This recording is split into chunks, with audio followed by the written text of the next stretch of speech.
প্রিয় দর্শক, এই যে আমাদের টিলেবন্ধের রাস্তা, মানুষের গাঙ্গের উপর দিয়ে রাস্তা হয়, আঙ্গার মাঙ্গের উপর দিয়ে রাস্তা হয় না।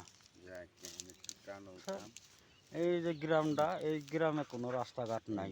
গ্রাম, এই গ্রামে ওই সাইডেও বিল, এই সাইডেও বিল, এই সাইডেও বিল, যেদিকে তাকাবেন ওই দিকেই বিল, খালি শুধু বিল আর বিল।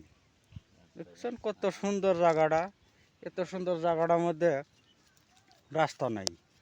এই যে রাস্তা দেন ব্যারিকেড দিয়ে থুইছে, এই যে রাস্তা ব্যারিকেড দিয়ে থুইছে, এই যে ব্যারিকেড পার হইলাম, ইন্ডিয়া বর্ডার, ইন্ডিয়া বর্ডার পার হইলাম, এখানে ইন্ডিয়া ঢুকলাম। এই যে ইন্ডিয়া, আমরা ভারত যাইতেছি। দেখেন ভারত আর পাকিস্তান, এইটা হলো পাকিস্তান আর এটা হইলো ভারত। এই যে ভারত, বিলের উপরে রাস্তা, বিলের উপরে গাছ।